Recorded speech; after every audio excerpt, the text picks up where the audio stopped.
ಮಾಲಾದೇವಿ ಮೈದಾನದಿಂದ ಅಂಜಲಿ ನಿಂಬಾಳ್ಕರ್ ಅವರ rally ಶುರುವಾಗಿತ್ತು. Rally ಮೂಲಕ ಮತ್ತೊಮ್ಮೆ ನಾಮಪತ್ರವನ್ನು ಸಲ್ಲಿಸಲಿದ್ದಾರೆ ಅಂಜಲಿ ನಿಂಬಾಳ್ಕರ್. ತೆರೆದ ವಾಹನದ ಮೂಲಕ ಡಿಸಿ ಕಚೇರಿವರೆಗೆ ಬೃಹತ್ ಮೆರವಣಿಗೆಯನ್ನು ಹಮ್ಮಿಕೊಳ್ಳಲಾಗಿದೆ. ಅಂಜಲಿ ನಿಂಬಾಳ್ಕರ್ ರೋಡ್ ಶೋಗೆ ಜನಸ್ತೋಮವೇ ಹರಿದು ಬರ್ತಾ ಇದೆ. ಕಾರ್ಯಕರ್ತರಿಗೆ ಕ್ಷಮೆ ಕೇಳಿ ಮಾತು ಆರಂಭಿಸಿದ್ದಾರೆ ಸಚಿವ ಮಂಕಾಳ್ ವೈದ್ಯ. ಬಿಸಿಲಿನಲ್ಲಿಯೂ ನೀವು ದೊಡ್ಡ ಸಂಖ್ಯೆಯಲ್ಲಿ ಬಂದಿದ್ದೀರಿ. ಜಿಲ್ಲೆಯಲ್ಲಿ ನಾವು 30 ವರ್ಷಗಳಿಂದ ಎಂಪಿ ಸೀಟ್ ಕಳೆದುಕೊಂಡಿದ್ದೇವೆ. ಬಿಜೆಪಿಯವರು ಬರೀ ಸುಳ್ಳು ಹೇಳಿ ಚುನಾವಣೆಯನ್ನ ಮಾಡೋದು. ಆದರೆ ಈ ಬಾರಿ ಜಿಲ್ಲೆಯ ಜನ ಯಾವ ಸುಳ್ಳನ್ನ ಕೇಳೋ ಸ್ಥಿತಿಯಲ್ಲಿ ಇಲ್ಲ.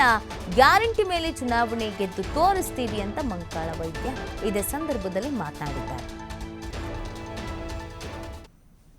ಕ್ಷಮೆಯನ್ನ ಕೇಳ್ತೇನೆ. ನಿಮ್ಮ ಅಭಿಮಾನ, ನೀವು ಪಕ್ಷದ ಮೇಲೆ ಇಟ್ಟಂತ ಪ್ರೀತಿ, ವಿಶ್ವಾಸಕ್ಕೆ ಧನ್ಯವಾದ. ಇವತ್ತು ನಾವು 1 ತಿಂಗಳಿಂದ ಇಡೀ ಜಿಲ್ಲೆಯಲ್ಲಿ ನಾವು ಆಶೀರ್ವಾದ ಮಾಡ್ತೀವಿ ಅಂತ ನಾನು ತಿಳ್ಕೊಳ್ಳಲಾಗಿದೆ. ಎಲ್ಲರಿಗೂ ನಮಸ್ಕಾರ.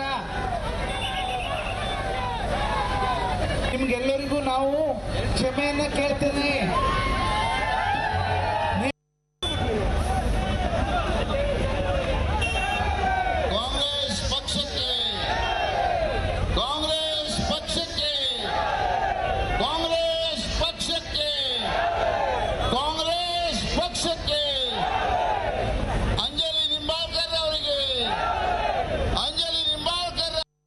ನಿಮ್ಗೆಲ್ಲರಿಗೂ ನಾವು ಕ್ಷಮೆಯನ್ನ ಕೇಳ್ತೇನೆ.